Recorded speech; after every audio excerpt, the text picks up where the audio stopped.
There we go. There we are. Yeah. Yeah, we're at 10. All right. I always So let's find hello everybody. everyone. Welcome to episode 2. uh, yeah, I always find the first few seconds of anyone going live that like weird people looking at the Yeah, buttons and making sure everything's okay. problem. How are you, Josh? Totally. I'm good, brother. How are you doing? Doing really well. I'm so happy and stoked to be doing this and like the feeling the momentum and love of our journey. Second week in and already so much Yeah, fun and so much growth yeah, happening. absolutely. Even Yeah. as I was typing it out to let everyone know, hey, tune in. It's like, wow, I'm already typing episode 2. Yeah. And it's a whole bunch of fun, man. It's been everything and more that I was hoping it would be. So grateful for it. Amazing. We have a brother Ashwin from India right now, who I know. Hi, Ashwin. Hey, how are Hi, you? Healing in Color. So yeah, just a little brief introduction again. We started this last week. My name is VJ, and Josh and I met in Guatemala just in February, I think, Yeah. of this year.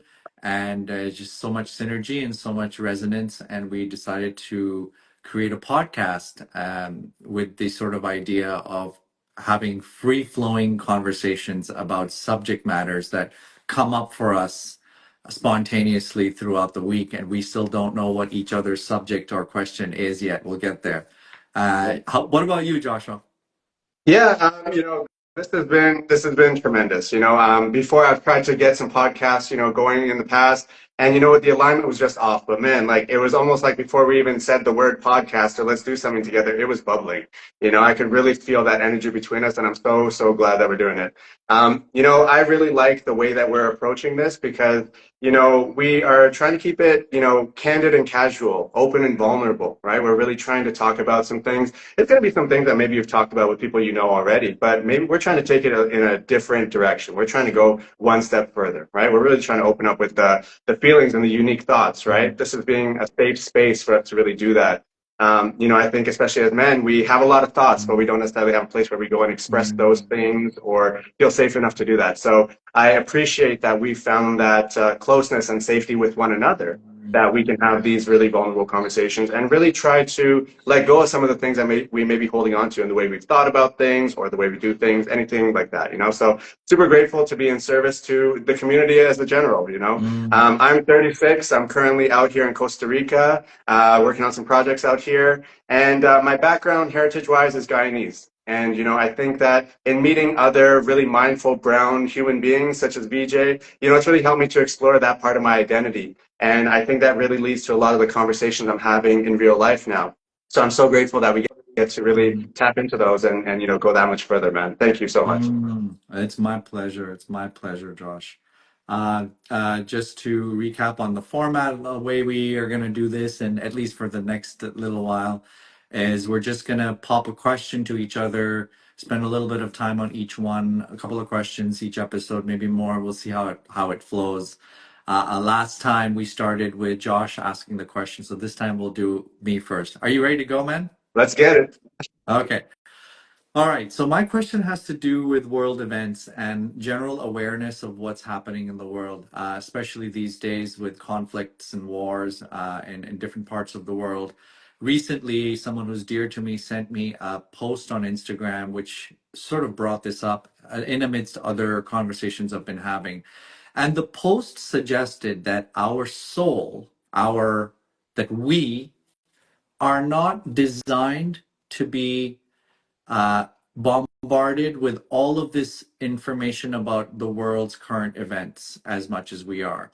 We're not designed to know what's happening in a conflict in Australia. We're not designed to know what's happening in Ukraine and Russia, or what's presently happening in India and Pakistan, which is dear to me, of course.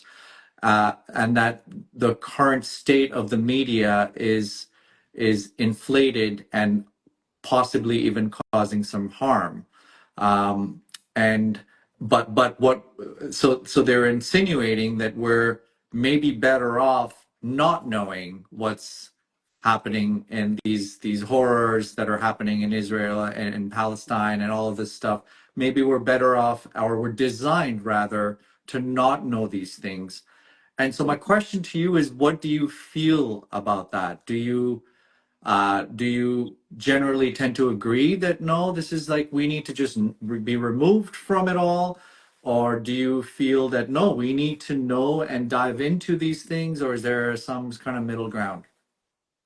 Okay, before I respond to you, I just want to say this because I'm trying to be mindful of everyone who might be present currently or who might view this later on.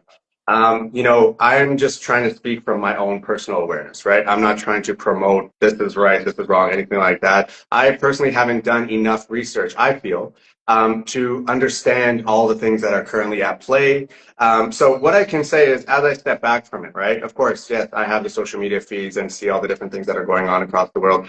Some of these things, I don't even know about. It's very interesting. My partner, like we literally sit side by side, and she's seeing a totally different feed of what's happening in the world from me, right? She would be like, "Oh, did you see that? And that just happened." I'm like, "What are you even talking about? Like, I didn't even know that's a thing right now." So I think that when it comes to are we programmed to sort of know everything happening in the world? I don't really think we are, right? Like we used to be very self-contained units, right? Like people outside of their small home, maybe their community that they build of, a few, maybe 20, 100 people, whatever. You don't really know the goings-ons outside of that, right? Now, of course, it's blessing and a curse to have access and eyes able to see, all over the world what's going on. But, the more I do that and the more I travel and, I don't know if this resonates with you too, BJ, the more I travel, it's like, it seems like a lot of the conflicts are the same. The different challenges we have with each other are the same, at the core, right? How they play out is different. But like, I find that we're just microcosms everywhere we are of the exact same thing. You know what I mean? So I think that if you truly know and connect with your community and you know sort of what's going on, there's disharmony over here, there's some scarcity over here. Generally, I find that template can broadly apply everywhere. It might just be the marketing that goes into certain spaces that make them seem a little bit more abundant or peaceful or worry-free than others. That's kind of what I'm seeing. But I do feel, one of my degrees that I got while I was in university was related to communications, right? And the way that the media is set up and all that. And I specifically specialize in popular culture and how that impacts our perception of reality, right? So as I did that, one of the main messages that came out of that is that bombarding us with all of these things is a way to make us destabilize within ourselves, right? So we're not even sure. We feel incredibly overwhelmed. And then when we're overwhelmed, we're not able to necessarily think clearly and have all of these conversations that are flying at us from a million different directions because everyone has all these different inputs to them about, what's happening. And of course, we all have our unique experiences, our backgrounds, all that kind of stuff that impact how we look at it, right? So I think that, yeah, it is definitely overwhelming our natural programming, if you will. I know we could argue this is how we can evolve as a species and be able to actually have capacity to handle these things. But I think just generally, as these things happen, at least in conversations I'm having, people are really trying to narrow their focus more onto what they feel they have a bit more control over, like their own ecosystem at home and things like that, right? Because they are feeling that overwhelm of hearing all of these things, right? Like they seem to have a limit. And it's like once I get there, it's like, nope. It's not that they're like, I'm denying what's happening over here, say. It's just I can't tune in to keep getting updates about it because it's so horrific and it's triggering things within us, right? And I think what that does is it almost prompts us to identify some unhealed areas of ourselves, right? And maybe some prejudices we've had and things like that. And that in itself is a very overwhelming experience. So we compound all these overwhelming experiences on top of each other. And then it's like we end up in these phases of burnout and disconnect and wanting to escape in so many different ways and causing harm and acting irrationally and unfair to certain communities. You know what I mean? So that's what's coming to my heart as you ask that question. Mm. I love all of that. I agree with everything. Uh, yeah, everything. Thanks for sharing. And also thanks for starting out with this place of humility and like where and I want to start off with the same thing is like I don't know, I just kind of going off of what maybe is relevant to me. And that's why I bring it up in conversation because I don't who knows the right answer. What I tend to think when I ponder it is, yeah, there was a time when the media wasn't as prevalent and as accessible. And we used to live in communities, and it used to take a long time for news to reach other parts of the world. Um, and so the rapid pace at which now media and information is delivered to us has happened so quickly, um, that I don't know if our brains have adapted to it, you know? And then the other side of it, I don't know if the other side, another point is that uh, there maybe in the past, let's say, you know, you and I are living in a village in, I don't know, Canada somewhere, let's just say, right? Mhm. What happens in um, Korea may or may not affect us. This is, I'm talking 100 something years ago.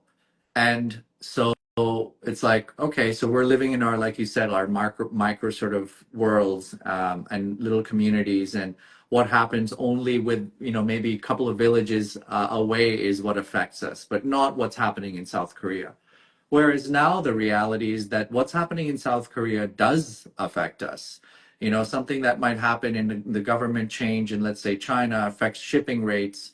And now the product we're getting in our stores is more expensive. And now I'm not able to pay for my children's tuition. And it's all sort of interconnected by Yeah. whether right or wrong. It just is. And so for me, it's like this, I feel like it might just be this balance of it's like the word autonomy comes up, like my right to filter how much information I want to allow, you know. Mhm. And I don't want to be somebody that's oblivious to what's happening in South Korea. I mean, I'll tell you, like recently I've been having a couple of conversations, and you know, India was there was a terrorist attack in India. Now there's a potential war situation between India and Pakistan. And so I mentioned this to a couple of my friends, and they had no idea.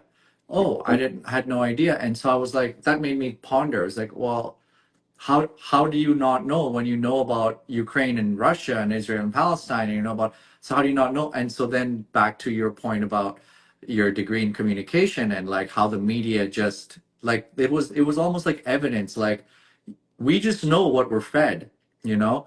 And so I come back to this place of like actively seeking the information. And in actively seeking the information, I also have the autonomy to like know more, to say like no more. I'm not going to do this anymore. I know the information. Thank you. But it's like when we get sucked into this like vortex of like just getting this information, and our nervous system on a subconscious level starts being Yeah. afraid. And so we're now walking around life not paying attention to the hummingbirds or the bird or the trees and Yeah. nature, and we are now thinking about, oh, the world is burning down, you know. Yeah. uh, I'm not sure that's good for us, in that I'm not sure that's helping us be kind to our neighbors, because we're not even listening to our neighbors at that point. We don't pay attention. We're like in this other space. Um, and so it's like a balance. I think it's also important for us to know what's happening, let's say in Africa or the rest of the world, so that, I mean, this is what came up for me in conversation, is the piece of compassion. Like if I know, let's say that Guyana, because you're from Guyana, is having some political like unrest. Let's just say Yeah. hypothetically, there's like, or some serious thing happening. Right. So when I meet somebody who's Guyanese and I see a certain behavior, if I can have that piece of information, I will have more compassion for that Yeah. person's Yeah. behavior. If I don't, I might have preconceived um, uh, an idea of how they should be behaving. You know, so Absolutely. there's that piece as well. So I think it's a gray area. Yeah. I think it's good to be aware of what's happening in the world, Mhm. but not to be swallowed by it or consumed by it. I think like we have the ability to like control that filter. Yeah. That's what comes up I, for me. I agree with you, man. Like those are awesome points, and thank you for being vulnerable to share that. You know, and what as you were sharing that, what was coming to mind for me is like, with us even referring to the age that we're living in as the information age, right? I think sometimes we really, we think that we can learn our way to peace, right? In terms of like you mentioned, like nervous system Yeah. feeling dysregulated, Yeah. right? It's almost like, okay, well, if I know everything that's going on in every corner, I'll understand how it all interconnects, and then I'll have more peace about my existence over here, because at least I'll know what's going on over there. right? Yeah. I think that sometimes we get caught in that, which becomes its own sort of vortex, right? Because that Yeah. can be a never-ending thing, right? That news feed refreshes not every 24 hours, literally every second, right? So I think that we have to be aware of that, right? We have to understand these things. And I think one thing that will also go a really long way is if we all take a step back and understand the sort of support and funding that goes into the different Yes. sources of information, right? If we actually understand those things and keep doing that research that way, right? I think we'll have a little bit more peace and a bit more clarity, and a sense of being able to draw a boundary when Mhm. it's like, okay, you know what? I've absorbed my 30 minutes of world events for today, and I accept that I will never know it all, but that's enough for today, right? And then we can Yeah. take that and do something with it, right? Because we only Yeah. have so much capacity. We can't just Yeah. be alive to understand what's happening on every corner of the world, because then we're neglecting our Yeah. responsibilities and our community and ecosystem within the house, for example, Yes. right? And that in Exactly. itself leads to a whole trickle down effect of more problems, Yeah. right? Breakdown of the home, people, kids not having role models around, all these different things. We're just mentally absent, even though we're physically present, Hmm. right? And I find that's what's happening in a lot of spaces, right? We're almost not even processing what is about to come out of our mouth before it comes out, right? Exactly. So Yeah. I feel like that's a big part of it. So just us understanding the role of these things as additional Mm. corporations, Mm. right? It has the same Yeah. structure, still got the same desired outcome at the end of the day. Yeah. It's just the product looks a little different Yeah. than a towel you're going to go buy. You know what I mean? Yeah. Yeah.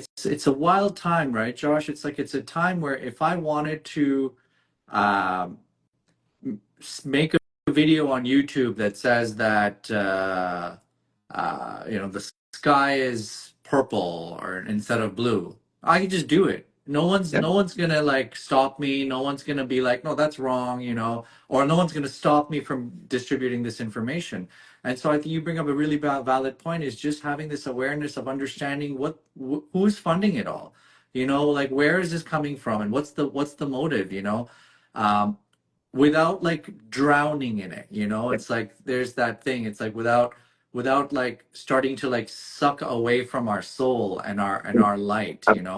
Like, can we make our own bed first before going out and solving global problems? You know what I mean? Like, is our kitchen, are we okay before we try and like solve the Ukrainian war conflict? Those kinds of things. I Yeah, hear you. cool. Really good. I really appreciate that. Really appreciate that. Yeah. Yeah, You appreciate wanna it. do you wanna share more about it? Or do you wanna venture into Um, your I think I'll let that one simmer, and if yeah, anything additional comes up, we can touch back on that. But yeah.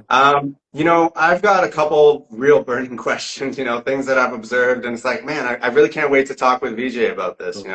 Um, so I'm going to go with the first one, and it's related to representation, right? So as I mentioned at the beginning, my family is from Guyana. And, for a long time, like I've only lived in Canada, right? So I've never really felt like I identified with my sort of Guyanese identity, if you will. I didn't really see many people around, didn't really attend a lot of cultural events, things like that. And, as I got older, I started to have a few more of those opportunities. And I started to find myself really wanting to get involved and understand it better and see how this really impacts me as a human and how I carry out my day-to-day, living, right? So one thing that's been really great for me is when I see, say, Guyanese people represented in different areas, right? So for example, I had no idea about this. I was just tuning in for a UFC fight a while ago, and how they have the flags of the fighters when they're coming out. And there was a guy named Carlston Harris, and I saw the Guyana flag beside it. I'm like, no way. Like I've been watching UFC for so long, and now I finally see someone from Guyana. Like this makes me feel proud. One of us made it, right?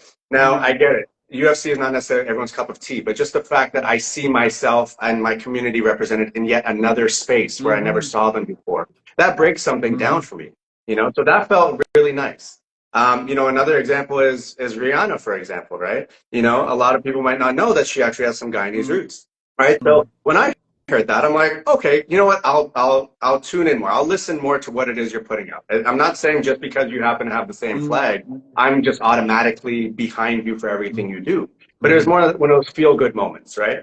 Another example of that is this season of Survivor, in case anyone watches Survivor. They actually have not one, but two Guyanese individuals on that show this year. You know, they have someone named Camilla and someone named Kyle, right? And before they even shared that they were of Guyanese background, I was looking at them. I'm like, okay, hang on, these faces look a little familiar, you know. And so it was just so nice to see them represented. Now, the next one that I want to draw on is Central Cee. Right, Central Cee is a UK rapper. You know, that's where he kind of got his, you know, major spotlight type of thing. And you know, at the Met Gala, I'm sure feeds are flooded with Met Gala photos. You know, Central Cee is actually at the Met Gala, and he has a Guyana flag pin on his tux, right? And you know, I saw that, I'm like, wow, man, like, you know, my sister only recently told me that he actually has Guyanese roots himself, and I'm like, wow, I was a fan before, but I feel more locked in now, you know. Now, I know the stuff he sings about is not everyone's cup of tea, but it's, again, representation. You see yourself in a space, and all of a sudden it feels like, wow, I might be able to do that. Or I can dream big. Something like making it in a music industry, for example, that's a big thing to people. So it's like, okay, I see one of my people there. Okay, cool. Like, you know, it feels good. But what was interesting to me is it kind of like I was reading the comments on Central Cee's Met Gala appearance, and there was you know some kudos, you know, but there was, I found, a disproportionate amount of hate. Right, there was a lot of people from, you know, different communities, you know, especially the Caribbean community, kind of going at him, kind of saying, oh, he's just trying to benefit from the fact that this is part of his lineage from before, and blah blah blah. He's just trying to take advantage of the market. Right, and so I'm just like, I'm sitting there, I'm reading these comments, they're getting worse and worse and worse, and I'm just like, this is why we can't have nice things. Right, like we are, as a community, as a Guyanese community, like, one thing that's been told to me, whether I'm literally in the West Indian store looking at crabs, or they're trying to parallel our people to something, we're referred to as crabs in a bucket. Right, we just hate to see one of us make it out, even though we're saying behind the scenes we just want to make it out.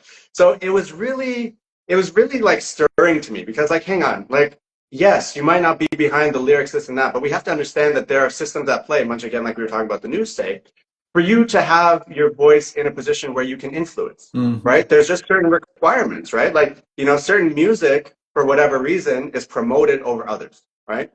That's what's going to get the spins. That's what's going to get all the acclaim, things like that. And chances are that's, you know, stuff related to drugs and violence and sex and overpowering people and ways of life that are deemed illegitimate, right?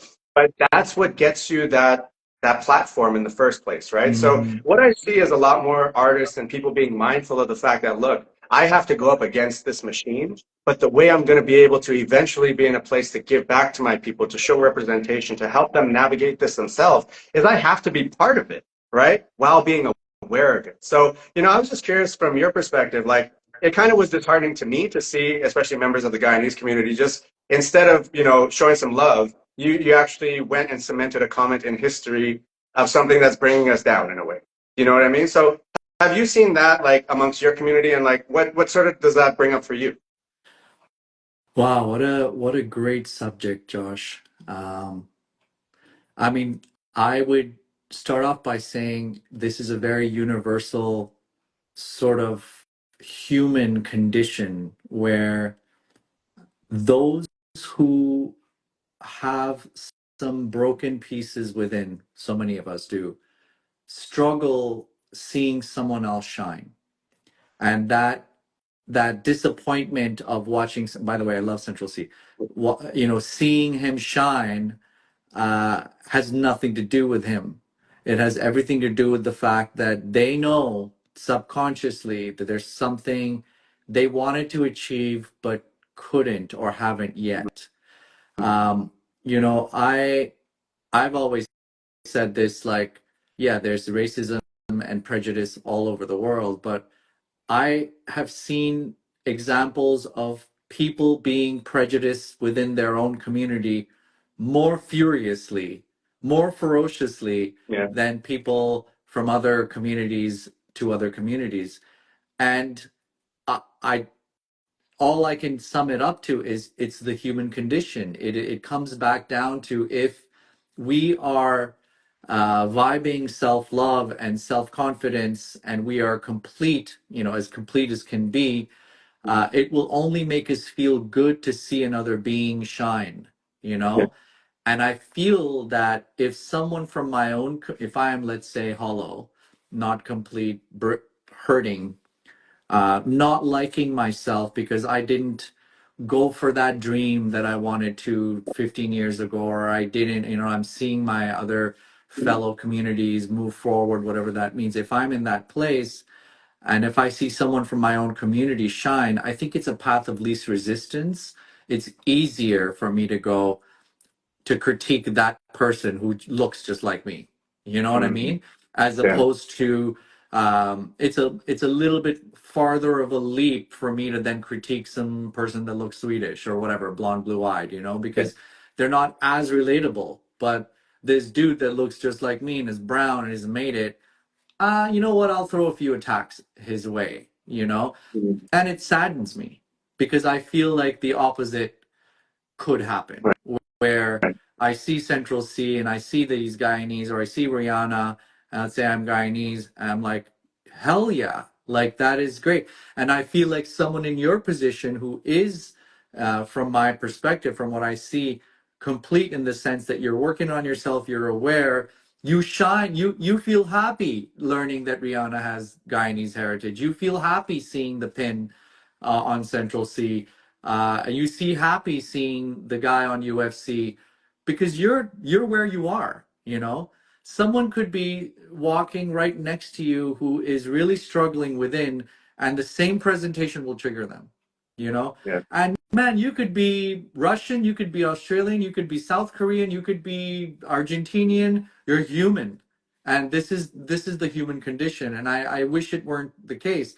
I would even wish that it would transcend even all of it. We just see each other as just human. Here's another Agree. human being that did this. Yeah. But I don't know if we're there, Yeah. consciously. I mean, I want us to be there. I want consciousness to be that elevated, but I don't know if we are. And I think maybe these kinds of conversations will like plant some seeds. But it makes me sad to even hear you say that going down the feed, you saw critique as opposed to, yes, brother, good, nice. Thanks for representing Guyana. Like, thanks for millions of people seeing these visions and saying, like, oh, Guyana's a little bit more on the map now. Yeah, Yeah. for sure.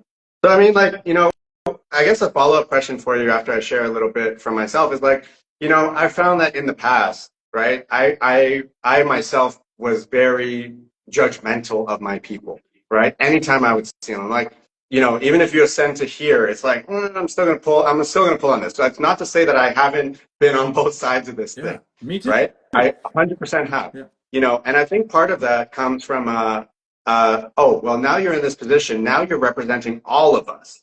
And look what you're doing. This is how you're making us look, right? So I Mm-hmm. think there was an element of that in me in the past, right? But at the same time, exactly what you're saying. We need to clean up our own house before we start looking outside and giving Mm-hmm. critiques there, right? Mm-hmm. So what I noticed too is, for example, I have never exactly been a Rihanna fan, right? To be honest, I actually steered away from her music. I didn't really like it, Mm-hmm. right? And I found that after I learned that she was Guyanese, I identified a trend within myself, right? I'm like, okay, I tend to have this little thing within me Mm-hmm. that really says, I don't know you, but I don't like you Mm-hmm. for whatever reason, right? Mm-hmm. And I started to like step back and think about all the times that I did that, right? It's like, wow, that was actually this mechanism that was encouraging me to be a bit more curious and actually explore more, right? Because then I would have found out how similar we are, right? And that thing within me, maybe it was just me and my own sort of blocked up energy, confusing that sort of draw and appreciation for you with a lot of the different anger and confusion and things I had living within myself, right? And, just to give you another example of how this played out, for example, is Paul George, right? NBA player, right? Never really been, I've been in Toronto, right? So we don't necessarily see the home games or whatever of teams he plays for. But there was always something about this guy. I'm like, I don't know anything about him. I never Googled him, but I'm like, I don't like you, right? I really just don't like you. And the moment I started to actually, I think I ended up seeing like a short documentary on him. And I'm like, I'm just like this guy. He loves fishing. He loves, like, there's like, he loves ball. You know, there's more to him than Mm, just ball. He's doing a podcast now, like all these different things. His relationship with his dad, and it was mm, like, whoa, hang on, like this mechanism within me is doing the opposite. Like I'm actually so irritated. My spirit's so irritated by you, and maybe it's just because I wish I saw more of myself in you too, right? Bringing it back to mm, the human perspective. Just can I not just be happy that there's another person who enjoys this as well? You know, I almost felt it like it's an infringement to my own identity. You know what I mm, mean? So mm, I've really worked anytime that thing gets activated within me now, it's like, okay, hang on. No, we're not gonna go with that initial thought. We're gonna explore this more. We're gonna have more conversation. We're gonna lean into the vulnerable and uncomfortable. All right. So I mm, found that because I just want to bring more love to it, right? I realized mm, I myself contributed hate in my own very passive aggressive ways in the mm, past. Right. And now feeling where I'm at and seeing the growth of different communities and all that, it's like, hang on, this is the exact opposite of what we deserve to be doing for one another, right? And what mm. serves us all well. So, you know, how have you ever found yourself on the other side of it, and now you're just feeling more whole and complete, so you approach it differently, or have you always sort of been this way? And what sort of helped you? Because I just want to make sure that anyone who watches this, you know, has a few of those disruptors, so that they Mm, can also maybe peel some stuff mm, back and see how do I sort of move myself into more of a space of mm, love over what I'm coming with now. mm. Yeah. So quick answer, yes, I have. But I want to just highlight something about your journey and mine. First of all, like there's just a beautiful heightened level of awareness that you carry with you. This self-awareness of like, oh, I did that. I'm doing this now. And I also am aware that there's some friction within my soul. This doesn't feel good, or this does feel good. This doesn't make me feel as good about myself, or yay, me, I did this. So there's this like connection to yourself, and that awareness is activated. And I feel like that's a very important ingredient in this journey. And I'm not sure many of us have that switch activated of awareness. So to answer your question, yes, I have been on the other side of it. I have very much, and sometimes even still catch myself being guilty, or catch myself uh, projecting preconceived notions of what this person is, or why they are that way, or oh, they're wearing these clothes, so whatever. And especially with Desi, with people from that look like me. And I think growing up, I was born in India, lived in the Middle East, and I moved to Canada. And so I've witnessed um, other Indian people of Indian origin, their behavior when they saw me in different contexts. So, for example, I used to live abroad, and I would go back to India, visit India, and people would recognize that I'm not a resident there. I'd have different clothes, and nicer clothes, or whatever it is. Right. And there was this like looking up to me, like, oh, like you are better or richer or whatever it is. Yeah. There was that was confusing for me as a kid. But then at the same age, I would be in my own like Western community, and I would sense uh, almost a purposeful like ignoring me.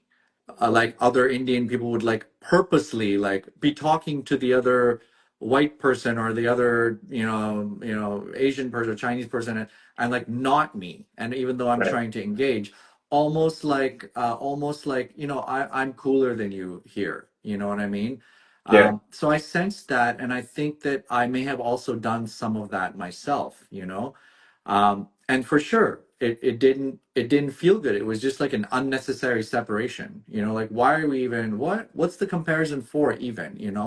Mhm. And because it didn't feel right, I think my inquisition started. It's like there's something about this that doesn't feel right. And that's when I started to ask the question, like, what am I actually doing? Why don't I pause, Mhm. take a breather, and try different, and like go and be like, let's get to know this person a little bit more. And even if there's a bit of resistance on their side, push through a little bit more, get to know them a little bit more, and then realizing they're so similar. Like, we're so similar. We're the same, walking the same thing. Um, so yeah, I've been through it, and I keep going through it, and I can definitely say I am proud of the fact that I am very aware, and I do try and practice as much compassion as possible and try to learn from any kind of triggers or thoughts that may come up. I do pause now and be like, what's happening over here? Mm. Because the world is so divided now. It's just so sad. It makes me sad. I mean, just the simple example of what's happening between India and Pakistan right now. We're the same people, man. We are the same people. Like, we look the same. And the British Empire, when they left, they drew this like imaginary line and divided us, and we just went, yay, great, Yeah. divide us. And now we're like at war, and it's just like it's just absolutely ridiculous. And so also wonder how much of this is just programming, and how much of this is actually nature and our inherent instinct to just be divided. So I question it a lot. Yeah. Yeah. It saddens me, honestly, Josh. It saddens me that we don't do much celebrating of our own kind. Mm. Um, yeah. All right. Well, thank you for sharing that, man. I really appreciate that. And, I hope that, for those listening, hopefully you can see yourself in either or both of our Yeah. experiences, right? We're just trying to give vocabulary to these Yeah. experiences because I think we both identified that, a lot of us have very common feelings, right? But we don't necessarily have the tools to express ourselves effectively, right? Yeah. So, this is very much trying to empower everybody as well as ourselves as we learn in real time Yeah. what words we can use to actually share what it is we're feeling inside so that we can actually, move past those things, right? Really Mm. champion them. So I appreciate that, man. I think that's a good one to sort of close on that Yeah. question with. Well, but I'm curious, can you repeat the name of the UFC fighter and what weight? Is it welterweight or what is it? I can't remember which weight, but his name is Carlston Harris. Carlton Harris. Okay, cool. Carlston, yeah. Yeah. Yeah. Yeah. So, Yeah, I yeah, like the UFC. yeah. Yeah, no doubt. We'll have to catch one Yeah. someday. But my second question, it kind of ties into identity, but I think this one is a little bit more. I think more of us will be able to see ourselves in it. And I'm not sure. Have you watched the show Late Bloomer? Oh, the Punjabi. Yeah. Yeah, yeah, yeah, yeah. Yeah, like a couple of episodes, yeah. Okay. So So good. we're So good. yeah, it's So great. good. Like Yeah. we both love it. Like Suki's Punjabi, Yeah. and I get to learn so much about the culture and see a lot of these things. But I see it as a very intentional program where they're really tackling those hard things, right? Those conversations you cannot have, or feel you cannot have, and have respectfully, with the family. So, one thing that really came up, and it kind of like I witnessed this my whole life, but the way I saw it in this episode, one of the more recent ones, it kind of just clicked differently. So it's where he went over to his girlfriend's place, and that's where he's meeting her parents and all that kind of stuff. And they're sitting down for, I believe it was Thanksgiving, right? So the family has become more Christian than anything, right? So that's more how they present.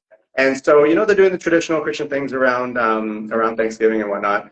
And so when things kept getting tense at the table, right? What I kept seeing is the mom kept interrupting and making reference to food. Like, oh my goodness, the stuffing, it must be so dry. I'm so sorry, right? And then it's like, oh, I forgot the carrots. Or, she sees her husband is about to lose his cool. And it's like, oh my goodness, can you go get the green beans, please? Like, I totally forgot. So, what I want to bring it back to is this idea of how, often, it's been repeated in my family so many times, like when we sit down to eat, often we're talking about food, right? We're not necessarily getting into those heart and deep conversations, those things we probably want to actually talk about with each other, things we actually want to bring up. It's kind of very topical because we feel food is safe, right? Now, I feel like this kind of is, it's almost like I've only seen it play out from really the women in the family, right? Where they're, taking responsibility for the food of the event or whatever it happens to be. And so they often bring it back to that. And I see it almost as them looking at the whole thing and being like, oh my God, this thing is going to blow up if I don't interrupt it with something. Now, food being that tool that they use to interrupt, okay, I get it. You're trying to keep the peace in that moment. But I think it keeps us in this spin cycle that a lot of us feel like we're going with those people who are closest to us, where we can't actually address something for real and all the way through without interruption. Because you know, whether we feel or they feel or the people around us feel that we can't handle it, right? Then it kind of makes us hit this wall, and we keep getting to this wall of conflict, and relationships just remain super topical. So, you know, I've seen that play out where food is kind of just the safe thing that we do. We don't do feelings. We don't do politics. We don't do anything. We're just going to sit here. We're going to eat our food, and we're going to talk about an entirely different meal, right? That's what we're going to do. So, you know, I feel that that prevents us from actually building any type of intimacy, right? And also removes the opportunity for more of us to build this resilience, to defend our positions or to be humbled and to learn that, hey, we need to actually learn some conflict resolution skills. Or maybe we didn't know as much as we thought we did before, right? So, you know, that's really been heavy on my heart as I rethink to the different tables I've sat around and the different family dynamics that have existed in places where I've sat down for meals. So, you know, does anything, any part of that resonate with you or stir something with you? Or have you observed anything about that? Yeah, for sure. Great subject. Man, I love this. This is so great. Uh, so, you know, listen, the culture that I was born and raised in, we're taught not to challenge our elders. It's rude to challenge our elders, and I imagine a lot of other sort of countries around there and cultures around there probably believe that. You know, my mom would, or my, you know, uncle or whatever, you know, some elder would tell me to do something, and the moment I question why, it's like, no, just do it because, you know, this is how we do it. You know, don't question it. And so this seed has been planted that me talking about anything or peeling any kind of layer and trying to get to the inside of anything is no, don't do that, just follow. And this is a deep question because so much of our spiritual teachings, as far as like things like the Vedas and the Bhagavad Gita, do recommend that we don't analyze too much and that we just act without having to properly understand why, because we're not capable of understanding the grand scheme of things. So it comes from like this really deep rooted sort of narrative, you know. I never really resonated with that because I wanted to understand if, you know, if my mom's telling me to scrape my tongue every day and if she can't answer why, then I was like, well, you don't even know why. It took me to grow up, to study it myself, to understand it, to be like, oh, it's Ayurveda. Oh, I am doing this, and so now I will do it. You know, Right. and so I think just in our culture, it's this like, yeah, let's. This is getting to be a difficult topic around the dinner table. Let's not, you know, let's not go into. Let's just mask it and let's just shower some sort of like just sweep it under the rug is what's happening when the elders now bringing it back to the food conversation. It's like, here, you know, here's some love, but just now's not the time, you know. Yeah. And in fact, you know what, my mom passed away less than a year ago, and I found more helpful conversations to help me process with my peers.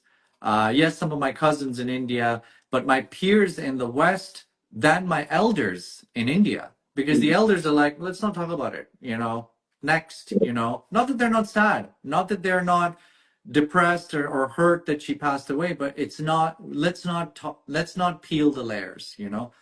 The Right. other side of it, however, the other extreme of it is what I see here in the West, which is where we psychoanalyze absolutely everything to like at nausea, like where we are now like psychoanalyzing the psychoanalysis of the first psychoanalysis. And it's Right. like now we're just paralyzed beings, you know, it's like the other extreme of it all. I want to be somewhere in the middle. I want to be where you and I can have these conversations. And if there is a point of tension in a family, that we are able to sit down at dinner and have a meaningful conversation about it instead of ignoring it, because ignoring it is just, it's just information and toxic piss and vinegar that doesn't have a healthy outlet. Mhm. And then that manifests in something more toxic later, you Right. know, which is, I see that a lot in the Eastern culture.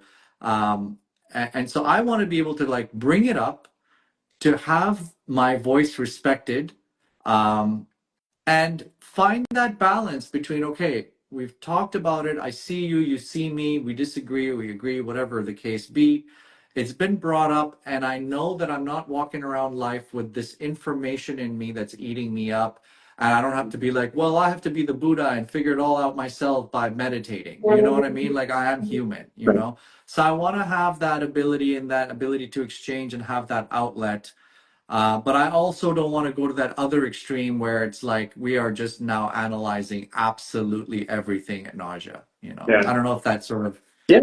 No, absolutely. And I think that, like, I agree with you, right? Like, sometimes we're asking why, not as a sign of disrespect, but really out of curiosity so Yeah. that we can build these habits that are being passed down, right? And, I find a lot of times, especially from folks of our generation, say, when we are asking these whys and we get shut down with just because, or just don't ask me no more questions kind of thing, we almost take that as it's kind of a weird way that we process that, because it's like, hang on, you guys made all this sacrifice so that I could come here, go to school, become a more critical thinker, all these things, right? And build confidence so that I can actually ask questions in these spaces where I don't feel Yeah. comfortable. Now I'm applying it, Good right? And points. now there's resistance to it. Yeah. So, I feel like sometimes we end up feeling like, okay, you guys have taken me as far as Yeah. you're going to take me, and now I got to leave you behind. And Yeah. it's like one of the toughest things that I've seen people do, right? But it's not because that's their first course of action per se. They've Mm-hmm. tried to bring it up. They've tried to make it so like, hey, don't take this as me saying you got it wrong, I got it right. This is more Mm-hmm. a collaborative, Yes. approach for us to create knowledge to pass through the lineage, Yeah. right? So like for me, I really welcome the questions. Whenever I get the questions, like when someone asks me a why, Mm-hmm. I do You my light very up. best to remember. Huh? You light up. Yeah. Yeah. It's like I don't want to shut you down. And if I don't have the answer for you now, I want to go and find it out, and then we'll circle back to it. Yeah. Right? It's not like no, we're just not going to think about this Yeah. anymore, because I feel like that also robs us of these opportunities to make our elders proud. Yeah. Right? I've recently seen in the ways that some of my elders have presented information to me Yeah. that what they're actually doing is not necessarily saying, hey, stupid, you're doing the wrong thing. They're trying to see how much conviction I have in what I'm doing, right? Because the world is going to challenge me, right? Things are going to get hard out there. So if you can't even take this little soft conversation with grandma right now, you're not going to survive out there. So Mm-hmm. I'm not saying that's always what it is, but I'm saying I've now included that as one of the options as to Mm-hmm. why they respond the way that they do, or the way that they sort of just hold on to their stuff. They want to see, will you actually try and disrupt them out of their own thinking? Because Mm-hmm. that's the only way that you're going to survive out there, right? So Mm-hmm.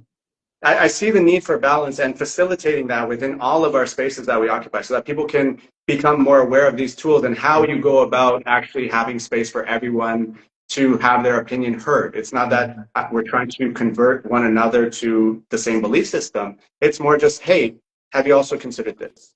Mm-hmm. I love that. And wouldn't it be amazing, at least from my perspective, is when the elder is doing that, they could frame it and be like, listen, I'm doing this because I know what life is like out there. And so don't take it personally, but I'm doing this. There's a reason to, or method to my madness, let's just say. Yeah. Wouldn't that be empowering as a child, as a younger one, be like, okay, so there's a purpose behind this. I'm not just like being told to shut up and just accept. So I feel Exactly. like that's always been like that missing piece. It's like, Mhm.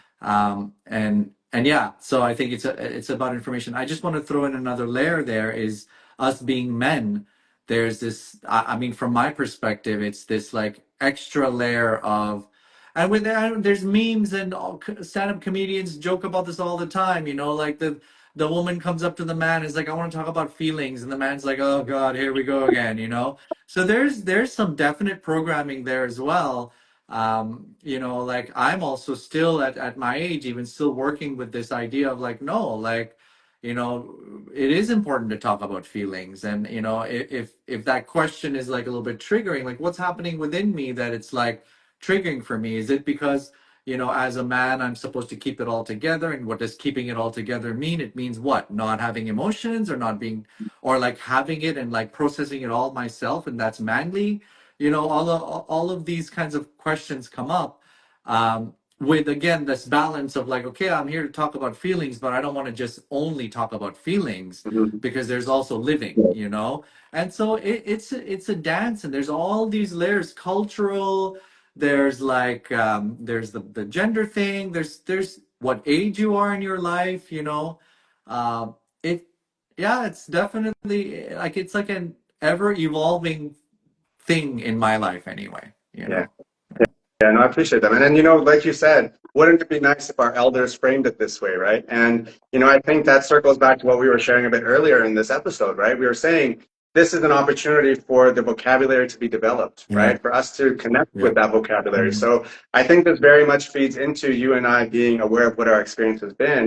Yeah, And like I'm sure a lot of other people, we're just trying to be the elders that we didn't have, right? We're yeah, trying to prep and add to our toolkit so that we can actually be you know, that much more of a comprehensive elder yeah. for the next generation in our lineage, right? So, you know, I think that that's where, you know, we take the torch Hmm. almost in one of those ways, right? It's like, Well hey, said. you know, and think that I think that that will bring them a lot of peace as well to know that we're Hmm. coming and we're Hmm. actively seeking ways to Hmm. respectfully take the torch from them to the next level. You know, Hmm. I think that that would make them also happy. So I think it's, you know, leveling up the communication and the mindfulness on both sides and seeing how we can take what was obviously a pain point for both of us, you know, I'm sure many other people, and turn that into something where we can now empower not only ourselves, but other people, right? Hmm.